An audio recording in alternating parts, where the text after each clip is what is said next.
জয়নগরে SIR কাজের চাপে হৃদরোগে আক্রান্ত বিএলও ভর্তি হাসপাতালে। এসআইআর শুরু হতেই রাজ্য জুড়ে যেন মৃত্যু মিছিল শুরু হয়ে গেছে। 2002-এর ভোটার লিস্টে নাম নেই এই আতঙ্কে বহু ভোটার আত্মহত্যা করছে। তেমনি এসআইআর ফর্ম সংক্রান্ত বিষয়ে যে সকল বিএলওরা যুক্ত রয়েছে তারাও এই কাজের চাপে আত্মহত্যার পথ বেছে নিচ্ছে কিংবা অসুস্থ হয়ে পড়ছে। এসআইআর নিয়ে গোটা রাজ্য জুড়ে যেন আতঙ্কের পরিবেশ তৈরি হয়েছে। এই আতঙ্কের পরিবেশের মধ্যে আবারও মর্মান্তিক ঘটনা উঠে এলো জয়নগর থেকে।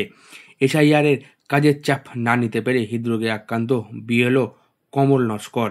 স্থানীয় সূত্রে জানা যায়, কমল নস্কর জয়নগরের হরিনারায়ণপুর 31 নম্বর বুথের বিএলও। তিনি পেশায় দুয়ের পল্লী অবৈতনিক প্রাথমিক বিদ্যালয়ের প্রধান শিক্ষক। তিনি মোট 1160টি এসআইআর ফর্ম ইতিমধ্যেই এলাকার ভোটারদের বাড়ি বাড়ি পৌঁছে দিয়েছে। তারই মধ্যে তিনি ফর্ম সংগ্রহ করেছে মাত্র 20টি। আজ বিকেলে জয়নগর 1 নম্বর ব্লকের ব্লক সমষ্টি উন্নয়ন আধিকারিক সমস্ত বিএলওদের নিয়ে একটি বৈঠক করে এবং একটি বৈঠকের পর তিনি 26 তারিখের মধ্যে সমস্ত বিএলওদের এসআইআর সংক্রান্ত ফর্ম সংগ্রহ করে জমা দেওয়ার নির্দেশ দেয়। এরপর বাড়িতে আসেন তিনি। এই চাপ না নিতে পেরেই হঠাৎই হৃদরোগে আক্রান্ত হয়ে পড়েন। তড়িঘড়ি কমল নস্করকে পরিবারের সদস্যরা চিকিৎসা করানোর জন্য নিয়ে যায় হাসপাতালে। এই খবর পাওয়ার পর তড়িঘড়ি হাসপাতালে ছুটে যান ব্লক সমষ্টি উন্নয়ন আধিকারিক এবং স্থানীয় প্রতিনিধিরা।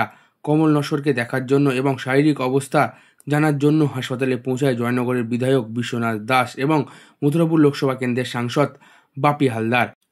এ বিষয়ে জয়নগরের বিধায়ক বিশ্বনাথ দাস জানান, এত অল্প সময়ের মধ্যে এসআইআর শুরু করেছে নির্বাচন কমিশন, তার ফলে কাজের প্রচুর চাপ বিএলওদের উপর আসছে।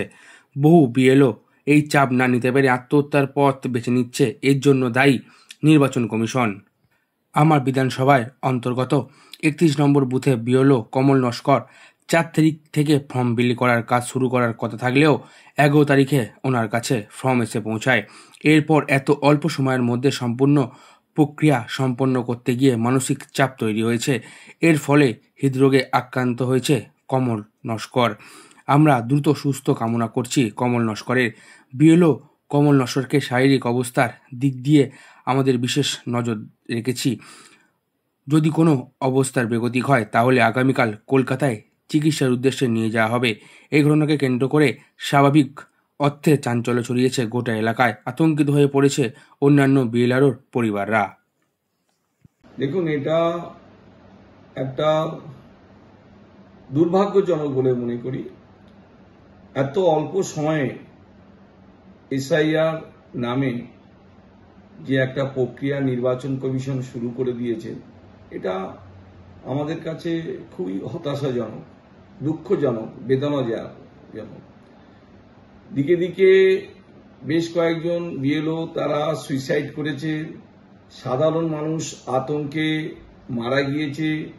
কয়েকজন বিএলও সুইসাইড নোটে লিখে দিয়ে গেছে যে এই বিএলওর যে চাপ তাদের পক্ষে নেওয়া সম্ভব নয়, অতএব এই যে আমি যে সুইসাইড করছি এর জন্য দায়ী নির্বাচন কমিশন।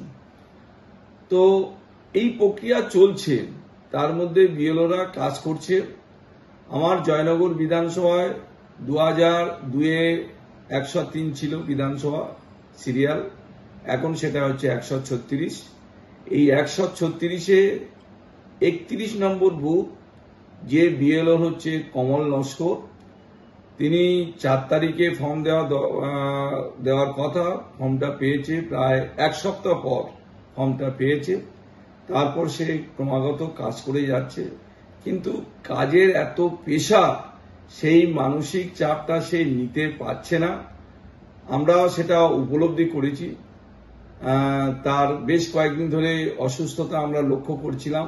আমরা যতটা পারি হেল্প করছিলাম, তাকে সহযোগিতা করছিলাম, আশ্বাস দিচ্ছিলাম ভয়ের কোনো কারণ নেই, আমরা তোমার পাশে আছি, সরকার তোমার পাশে আছে, মাননীয় মুখ্যমন্ত্রী মমতা বন্দ্যোপাধ্যায় তোমার পাশে আছে, অভিষেক বন্দ্যোপাধ্যায় তোমার পাশে আছে, কোনো চিন্তা নেই।